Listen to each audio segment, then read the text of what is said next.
Good morning, everyone. Erik Horne here. We are here with Jean-Jacques Taylor, president of JJT Media Group, Jason Reid, and Bill Rhoden of Andscape. And we are talking about week 2 of the drama that keeps on going, the never-ending saga of the Browns quarterback race. I found myself thinking about this before I came on, guys. Like, I don't think we've ever devoted as much time to a backup quarterback race Right. in the history of Andscape the Undefeated. That's not to say it's not compelling, because it is very compelling. And we got to see Dillon Gabriel for the first time with Shedeur Sanders out this weekend against the Eagles. Mr. Gabriel had an up and down performance, had some good stuff, had some turnovers. Wanted to see what you all thought of Mr. Gabriel's performance, also with the context of Shedeur Sanders not playing.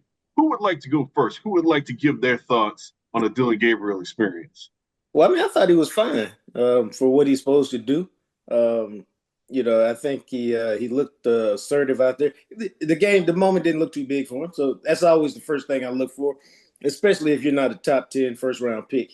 Because, again, you got to think about it. And when Jay Reid talks about, the climb Shedeur has to make, just look at the starting 32 quarterbacks in the NFL. Normally, 26 to 27 of them are first-round picks. And of those, about 10 of them are top 10 picks. So that only leaves you 5 or 6 slots if you ain't drafted outside the first round. So, again, for Dillon Gabriel, it's do you look like you belong? He did. Obviously, the interception was a bad throw. I mean, it was a bad read. There's too many people over there for you to be throwing the ball. I think the competition is on, and nobody's cutting good young quarterbacks. And so to me, it's always interesting how the Browns are going to play this, right? Because I don't think either one of them is getting through the, if you cut them to add them to the practice squad, more than notably Shedeur. So it'll just be interesting to see because you're not keeping 5 quarterbacks.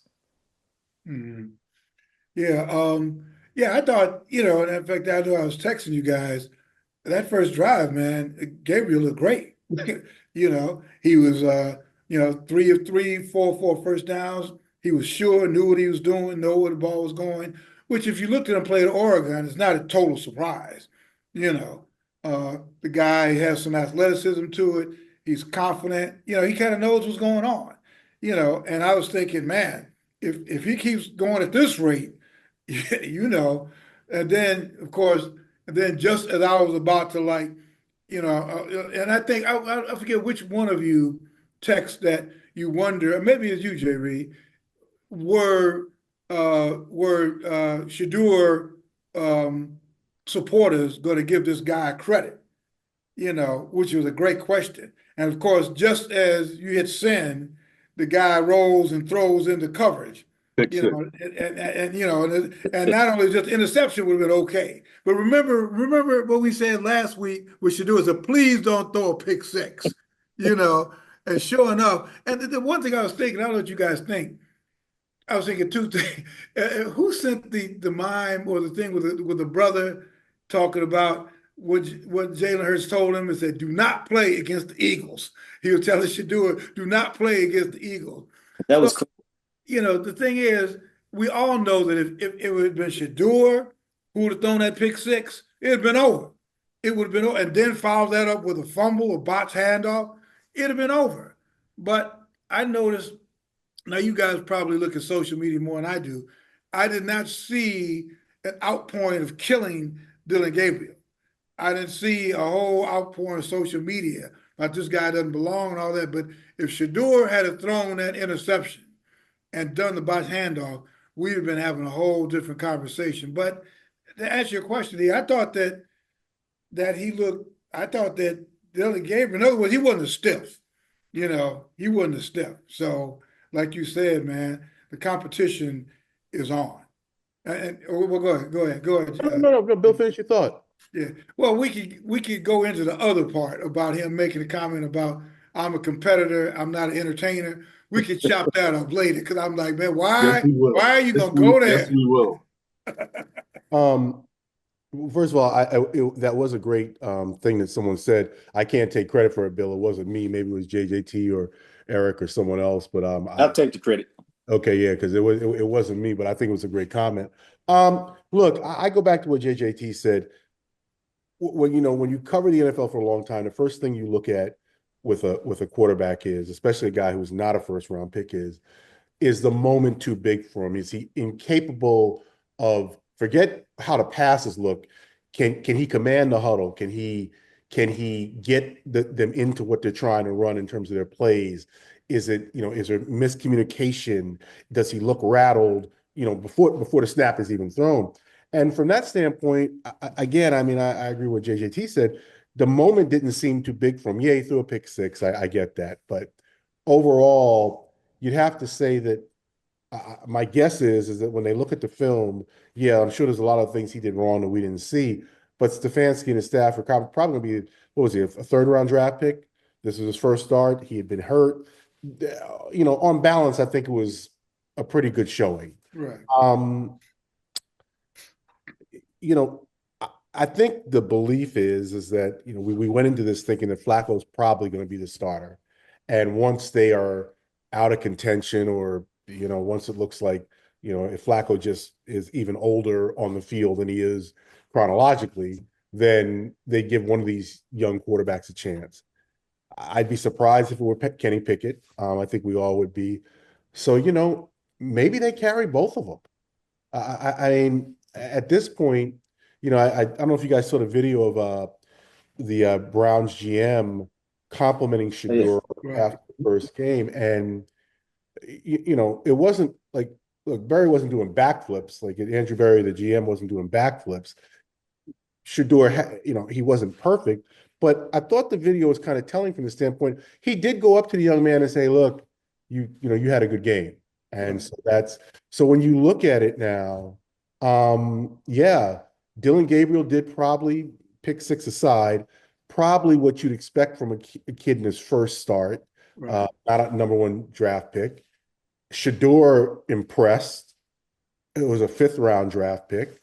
I mean, Flacco's, you start Flacco and you keep the two kids on the roster. Well, here's the deal, man. There's not enough quarterback. There's only like 15 or 16, 17, 18 good quarterbacks in the league. There's 32 teams. Quarterbacks are currency. If you think you have a young one who can play, you just keep them. Because at a certain point, if they just play one game next year, say it ends up being Dillon Gabriel's thing because he gets first crack at it after Flacco. Shedeur plays one game and has 18 of 30 for 230 yards, 3 TDs on a pick, 2 TDs on a pick. All of a sudden, that fifth round pick, if you want to flip it, is now a second round pick. And so you just keep the currency, man, and let it appreciate until you have to make a choice. They ain't paying Shedeur no money, so it's not a salary cap impact. You just keep young quarterbacks until you can flip them. Green Bay has shown that 1,000 times over the years. What did Jimmy Garoppolo go for when he went to San Francisco as a second round pick who just flashed a little bit? Their currency, man. So you don't give up on them if they show you anything that they can play.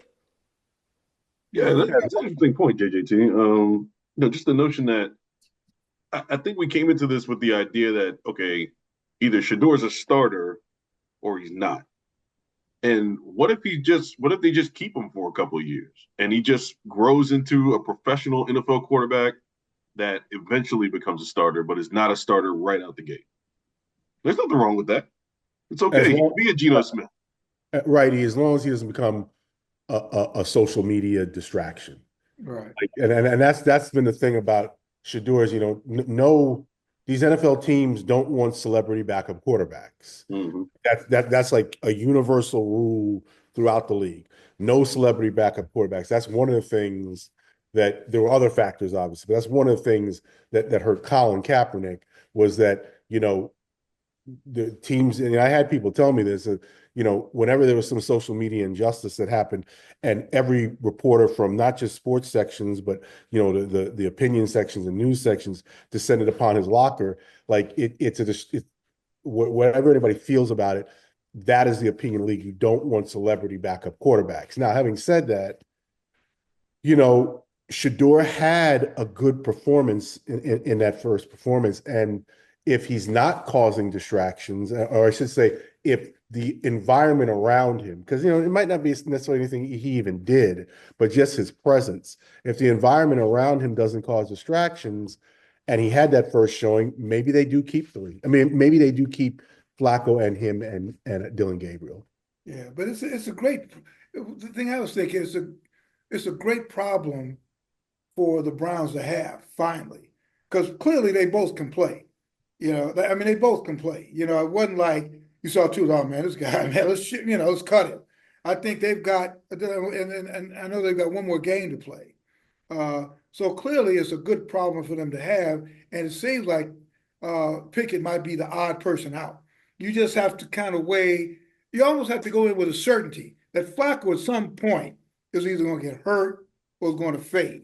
When that happens, which of these kids do we want to throw in? Yeah. And I don't know, man. I don't know how you guys feel. What would be your vote now? Let's assume that Flacco's going to get hurt or is not going to perform, and maybe sooner than we think. It could be game 4 or 5. If you guys let's play general manager, what would your vote be? Who would you want? And if you agree with me that Pickett, we can't really depend on him and he's hurt, we jettison, who are you going to put in? You're going to put in, as of August, whatever we are today, who do you have faith in based on what we've seen? Do you have faith on Shedeur? Do you have faith in Gabriel? I don't think it's any question right now. To me, if I'm the GM, if I'm Andrew Berry, I go with the guy I picked first. I go with Dillon Gabriel.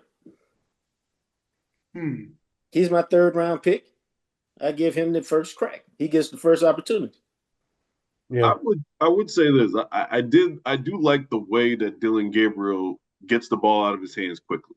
Right. I think that was very apparent up until the pick 6 that he gets the ball and he's very comfortable in distributing the ball quickly to spots. As we know, Shedeur loves to hold on to the ball, and I will say this: the man can take a sack. So if they're going to have some issues up front, and if somebody's going to get killed behind that line potentially, we know Flacco's probably going to get hurt at some point. You throw Dillon Gabriel out there running for his life, he might get hurt. Maybe it is best to put Shedeur out there first because we know he can take a hit. But I did think that Dillon Gabriel threw the ball pretty well and got rid of it pretty quickly. The height thing is an issue. I know during the game, one of you texted, remember, because Dillon took a couple sacks. And I think somebody noted that probably Shedeur probably could have spun out of that. And the other thing happened is that, and this is where height comes in. Remember, after the pick 6, he tried to throw a screen. And it was like it was overthrown or something. But the guy who was coming in was like the 6'8", defensive lineman. So there's that too. But I know you say, that if you're Andrew Berry, because he took this guy 5th, I didn't see him going over to Andrew Berry. I mean, I didn't see Berry go over to Dillon Gabriel and tell him, young man, great game, So I don't know, man. I think that this game coming up in Cleveland could be, they're probably going to play Flacco. They're probably going to play Dillon, and they're probably going to play Shedeur. And that could be a deciding thing, who's going to be the backup. But one of them's going to play. I have no doubt that by with the next 5 weeks, one of those two is going to play. And who would you want to have out there? So I think to get back to your point, Erik, and Jay, when was the last time you remember us having this kind of conversation about 5th Never backup rookie quarterbacks? We ain't even talking about a vet. We talk about backup practice, not practice. Well, some of it, to me, it speaks to some of the stability at quarterback in the league. If you look around the league, a lot of these teams pretty much know what they got going on. There's the situation in Indianapolis with Anthony Richardson and Daniel Jones. That's still kind of getting figured out. I'm blank to think of some other ones. Maybe even the New York Giants situation, they know that Russell Wilson is going to be the starter going into the year, as well as Jackson Dart's been performing in preseason. But this is one of the only situations you're looking at, or one of the few situations you're looking at where you're like, okay, these two guys could actually play early because Joe Flacco's 40 years old and he might get hurt. I'm not even going to talk about the Saints; they're irrelevant. But yeah, I think that plays a part into it. That this is one of the few kind of situations where we're looking at where it's up in the air, but also, and look, we can. And Jason, you wrote the book on this, Black Quarterbacks. It kind of speaks to how established some of these Black quarterbacks are in the league, and that's incredible. That some of these Black quarterbacks are going into this season.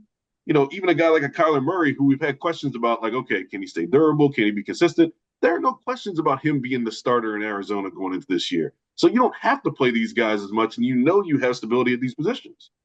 Yeah, I mean, obviously, Bill wrote the first book, so shout out to Bill Rhoden. But yeah, it just shows that where these guys are and just the transformation in the league, and now they're some of the best quarterbacks in the league. I mean, the best quarterbacks in the league, and I think that from an establishment standpoint, yeah, I mean, you don't have to, like, a Kyler Murray doesn't have to worry about his job, and Russell Jackson Dart's playing well in the preseason, but Russell Wilson's going to be the starter, and so yeah, I mean, it's definitely a new day.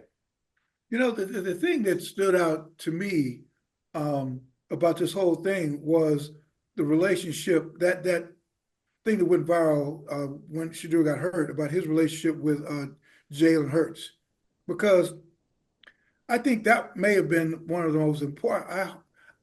Erik and I were talking about this going into this week, is that I really would hope that Shedeur would have a mentor like Jalen Hurts, because I think Hurts has got it in. I mean, Shedeur, I think, has got it in his mind that he's been wronged, that he's been somehow a victim of the process.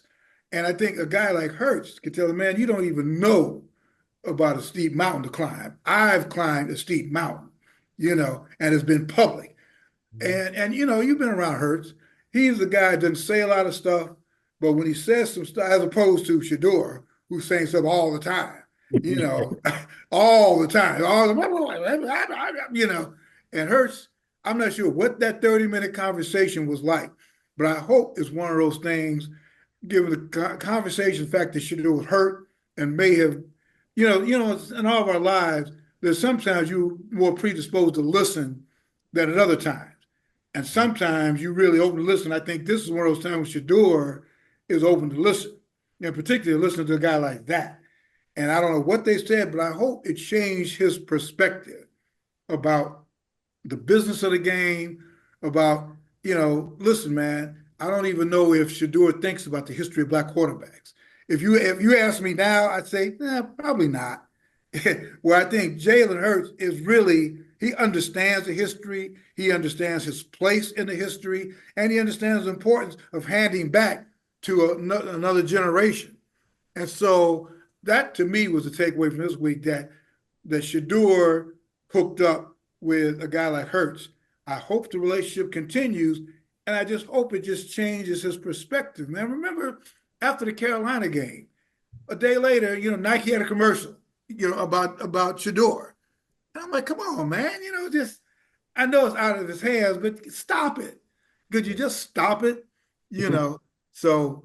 And Bill, that's a great point. That golf cart ride, I wish I could have, I think we all would wish we could have been just a fly on the wall, so to speak, in that golf cart ride, because Jalen Hurts is everything that Shedeur Sanders should aspire to be. Right. Like, I mean, like, you talk about climbing the mountain, Shedeur had a nice performance in a preseason game, but Jalen Hurts, from where he was picked to what people said about him. So, I mean, I remember, and I think JJT, you were there too during the combine in Indianapolis. I mean, people were just, talking about, I mean, literally reporters were throwing questions at Jalen about changing quarterback, changing the position.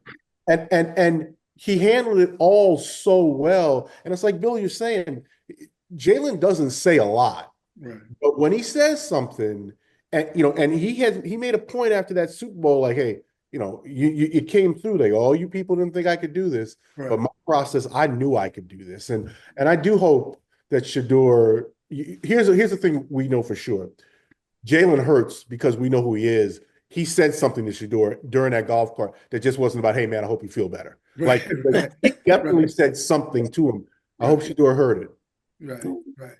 Yeah. Yeah, No, I thought it stood out that Hertz said that he came to me and just wanted to talk. It right. wasn't Hertz reached out to him. Shedeur made a point to come to him. And I think that shows something that Shedeur's thinking beyond just the Nike ads or whatever. Shedeur's a thoughtful dude. And JJT, you've written about this before that, he displayed a maturity that often gets overlooked, despite the fact that he's got the celebrations and the flash, and the guy walking in with the staff is his teammate. But JJT, like, he's always been yeah. a great. If you talk to his teammates at Jackson State and Colorado, he's always been a great teammate. And I mean, even little stuff like whenever they went out to eat at Jackson State, he picked up the tab. Now you're like, well, he's supposed to. He got more money. Well, Right. just because you're supposed to don't mean you have to. Right. Whenever he got a deal, okay, I got Beats deal. I need all my teammates to have Beats. And so he's always been a guy who's. His nickname is Grown. I mean, that's how he's in Deion's phone, Grown, because he's always been kind of mature for his age. And so he's always kind of sought out the counsel of other players. So I wasn't surprised he went to go talk to Jalen Hurts. He's got a lot of guys he listens to. The main thing is, do you listen and then do you take action to whatever they tell you is best for you to do at this point of your career? And that's what separates, most people. It's kind of weird. Not weird. It's just like we've all reached a certain part in our careers where people come and ask us, young people, young reporters, college, right out of college, ask for advice, ask what can we do in the business? Well, I stopped for me to give you some advice, for me to spend some time with you, you asking me for something, I'm going to ask you for something. And the only thing I ask you for is write me 500 words on what you want to do in the business before you can talk to me. And then I give them a deadline. And the only reason I do that is to see if you're really serious. If you're really serious, whatever you want, I got. Yeah. If you're not serious, don't waste my time. Yeah. Yeah. And so I once had a young lady hit me back at 1 a.m. I'm sorry, I didn't have time to do it. Now, she didn't expect me to be up. It was the rare time I was up. I hit her back. Do it now. Right. I've been doing this all day. I'm tired. I said, okay, no worries. And then I sent a copy of that screenshot to her mentor who advised her to come talk to me. I said, this is what you're dealing with, man. And I say that to say that when people seek out your counsel, if they're serious about it, then they'll take heed of what you have to say. Mm-hmm. And I think in general, Shedeur is a serious-minded guy about this business. Right. And that, whatever advice the man who's at the top of the mountain these days will pass down, you'll take it. Yeah. I mean, many of y'all know I met Rhoden, Mr. Bill, 1987, the summer when I was an intern in the New York Times. Whatever he suggested I do, I did, whether I thought it made sense, whether I knew what he was talking about or not. If he suggested, I must need to do it. I didn't give you a writing assignment though. I figured you were already in the newsroom, so hell, see? you kind of halfway there. What y'all think of? We mentioned at the very beginning the Gabriel thing. That's the first time I've been around his presence. And he's a pretty serious guy. I mean, he's not a flake. And he made the comment. What do you guys think about the "I'm a competitor, not an entertainer" comment? Now, he I was seeing he slipped and said what was on his mind.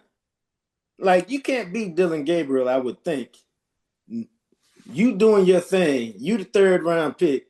See all of the hype, all the conversation, all the commentary about Shedeur Sanders, and not be like, well, I was drafted before him, and we kicked their butt whenever we played. Right. why am I not getting the same kind of attention? Why am I not getting the same kind of love? Because even if they're talking to him every day, his interview ain't on SportsCenter. Right. Right. And so I think just he let his guard down for a moment because he was in the middle of the game and not after the game where he had 10 minutes to think about it. And his true comments came out, and somebody on the PR team probably said, "Hey, man, that's not going to sound good. Let's make sure you clean it up. Here's how you should address it if asked about it after the game." And that might be the last time we hear from Dillon Gabriel in the preseason. Yeah. Well, during the game. I mean, here's the thing. They're gonna hold on. I'm sorry, guys. My power went off at my house. Give me 1 second here. Oh no, yeah, my light went out over here too, man. I had a nice glow in my face, and then it just killed on me. But no, Dillon Gabriel says there's entertainers and there's competitors, and I totally understand that. And my job is to compete, which I think is interesting. Like you said, JJT, I think he was saying what was on his mind, but also it is a little bit of shade because it's like, wait a minute, Shedeur's not a competitor. like this. You got to remember, what did Dan Lanning say when Colorado came to play? Yeah, absolutely. Oregon. I think me and Bill were both at that game, and the whole thing was they're not serious. They're entertainers. They're looking for clicks and social media. We're about serious football here at Oregon. That's the gist of what he was saying. Right. And you can't be immersed in that, and then you show up in the same guys here. But hey, because all your boys are calling you and texting you and saying all this stuff to you. But we were there we were there in Colorado at USC, the USC game. When they were getting their ass kicked and they came back. It's Shedeur's a competitor, man. Now he's a competitor and an entertainer. But he's both. Right. I'm an entertainer and I'm a competitor. It's not like what do you call it? I could be both. It has to be either or. So Dillon, you're a competitor because you ain't me. I can do both. That's why I'm on SportsCenter. And I was drafted 2 rounds behind you. That's why. But it's again, I think if for Cleveland, it could be the first time they're thinking, man, I think we may have something. I think we may have, 3 people who can really play this position. Flacco can play for a while, and hopefully he'll play long enough for these 2 kids. I just don't know if what they get out of carrying them both. You know what I'm saying? It's like, what are they going to be doing? I guess, I don't know. I guess during the week, they'll have plenty of time to compete, running scout teams and stuff like that. So I guess they can carry 2 young guys with the idea of at some point, somebody's going to be marketable, right? At some point, you might not even be marketable to the next year. Right. But you spend this year working and developing. You go to training camp next year, and then when you get in your first preseason game, you understand everything. You understand the playbook because you've had a whole year in it. And you 20 or 32 for 245 and 3 touchdowns. And all of a sudden, some team that needs a quarterback because their starter got hurt is like, hey, let's roll the dice and send some draft picks that way. It's just currency. You can never go wrong having a young quarterback who can play. Trust me. I watched Joe Milton, as talented as they come, last night for the Dallas Cowboys. And he doesn't look like he can play. He has talent, but he can't play. Yeah. And so, and he didn't have the pedigree that those guys got. Right. Yeah. So good, but it's fascinating. And like I said, I'm looking forward in a way. I mean, I think that people say, okay, man, when does the story end? When does this whole Shedeur story end? And I think probably after this last game, they're going to make the announcement, who's going to be the starter, who's going to be second. And then there's probably going to be a few weeks where there ain't no story, because, Flacco's going to be playing, and it doesn't become a story until he gets knocked out. And then we'll be back to Cleveland. If Shedeur is a backup, then we'll be back. We'll go back there for his debut, And if he's not the second, then the story could be over then too. Because if he's not the second, you got to wait for Flacco to get hurt. Then you got to wait for, if it's Dillon Gabriel, you got to wait for him to get hurt for this. So I think it just becomes in like I expect him to start the season 3rd on the depth chart. third of 3 because I don't know what he could do. If everything plays out in normal fashion, I don't think he can beat out Dillon Gabriel in one more preseason game and move up the depth chart. So I think he starts 3 of 3, and then he'll be inactive on game day, or he'll be the emergency third quarterback. But it's more just about what the scene is around him. Are you still asking for his thoughts on this or that 5 weeks into the season when he's a third string quarterback? Right. Because why? Right. I would think, then we don't even talk to the backup quarterbacks. Yeah, and what universe do you do that? And why do you care unless what he he has makes to it say a if point, you're not playing? right? Unless, and again, to your point, if he becomes that guy, that he somehow, or Dion is texting stuff from Colorado, about my son getting the raw D. I mean, anything, and then Dion's gonna have his own challenges. That would actually be the worst thing you could do. Yeah. Because that would be this is what we talked about. This is why we didn't want. Right. And so, exactly. but Dion is a highly intelligent guy. He knows the game. He knows what's up, and you know how he likes to speak in riddles. And so I would expect, once the season starts, depending where he is on the depth chart, he'll just be like, he'll have whatever his opening statement is one day, and then after that, I think it'll be when it's time for him to play. Come check back with me. Right. Well, let's check back in this weekend, y'all. Coming up, Cleveland, the last stand. What do y'all think is going to happen? Well, first you got to get through this oblique injury and see if he can actually play. Yeah. I think he will make every effort to do that. But when you got an oblique injury, much like a baseball player, you can't swing the bat. You can't generate that torque to throw the ball if it's not ready to go. We know for sure we'll see Dillon Gabriel. Let's see what he does, and then hopefully we'll get a shot to look at Shedeur and see how he performs, and then wait and see what happens with the Browns, the most intriguing bad team in the history of the National Football League. That's right. We flock into because their projected win-loss total by Vegas, which is good about this, is 4.5 wins or 5.5 wins. Wow. They're not supposed to be good. Wow. Well, it's lucky for them, Pittsburgh's in the same division. So, So this just in. Spike Lee's Colin Kaepernick docuseries no longer to come to ESPN, citing creative differences. So there you go. Well, hey. Right after the NFL, right after ESPN bought the NFL. Right. Now you got room for the Shedeur Sanders documentary, so we're all good, man. Right. Get JJT on the phone. Let's get it going. Yeah, let's do it, man. Hey, thanks for joining us, everybody. Sorry Jay Reid got kicked off, but we will be back this week after the preseason game 3. Make sure to check out Bill Rhoden's column on Andscape about the Dillon Gabriel game and Shedeur Sanders' valuable time with Jalen Hurts. I just read it. It's going up today. It's going to be great. And we will see you after game 3.